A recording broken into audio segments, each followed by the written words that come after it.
Oh, so you like Zelda. Of course you like Zelda. It's only the greatest thing ever. And if you like Zelda, chances are you're pretty excited for the new Zelda to finally come to the Wii U. But I'm afraid I've got some bad news. Yeah, that game's not going to come out for forever. It's going to be a while. So in the meantime, you might be looking for something else to play. Something to scratch that Zelda itch. Sounds like Hyrule's fastest spreading STD. Well, excuse me, princess. Hey, don't worry. This'll help you scratch it. It's not quite Zelda, but it'll do. For the Nintendo Wii U.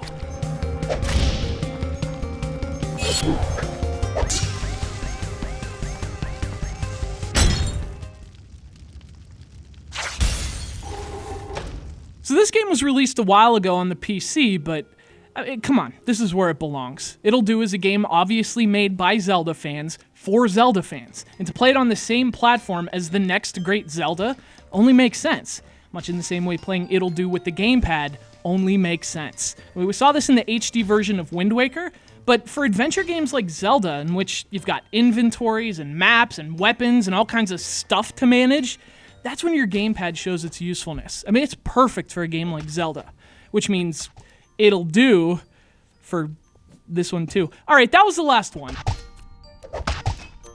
So you play as Ittle Dew, brave little adventurer who arrives on this island by accident on account of a crashed raft. If that doesn't awaken your inner Zelda fan, well, the gameplay will. You have to explore dungeons and castles, solving puzzles and slicing up enemies, and with a gorgeous style that looks like a Saturday morning version of Wind Waker. I mean, Ittle even looks like Link. Bet she gets that all the time.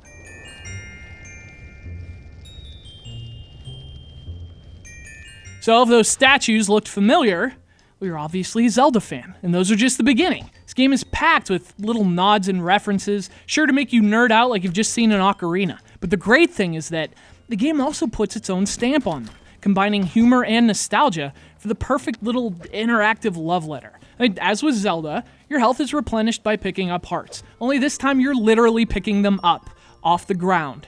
And then you're... Well, how else would they work? And as with Zelda, there are wise old men, eager to share their unsolicited knowledge with any adventurer who happens by. Only this time you can beat the shit out of them. But it's not just the references. I mean, from the beautiful art to the game design itself, Ittle Dew is very much a Zelda game, but it's also its own Zelda game. You know, it's the classic recipe, but with a more contemporary list of ingredients. So even though it's based on a game that's almost 3 decades old, Ittle Dew still comes across as fresh. Familiar, but fresh.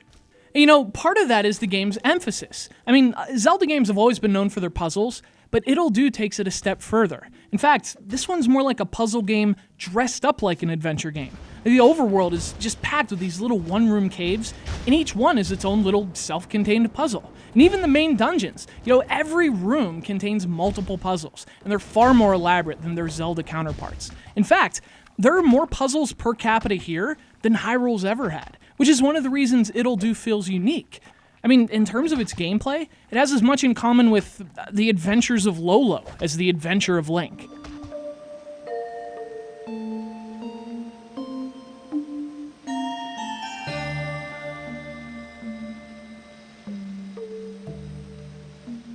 Now, on the other hand, that does mean that combat takes a back seat. You know, Ittle Dew isn't the swordsman Link is by a long shot. In fact, for much of the time, she just uses a stick. It's like you never got any weapons in Ocarina of Time, and you had to make do with a Deku stick.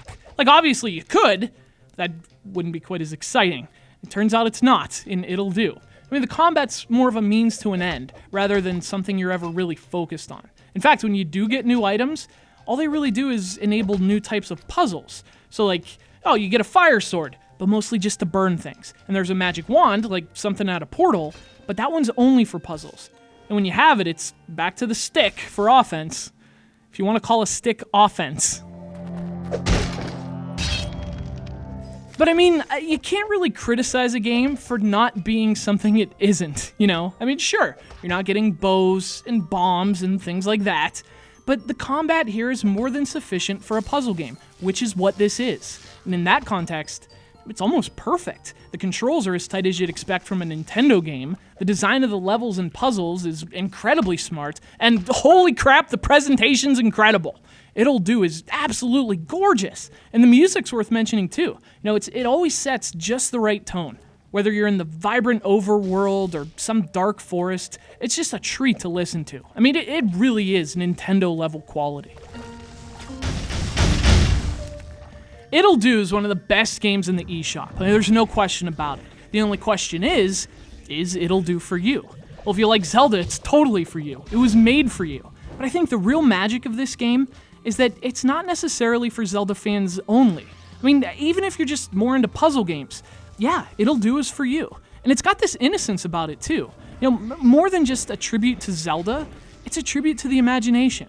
If you've ever pretended to be on some grand adventure with your friends, Ittle Dew is for you.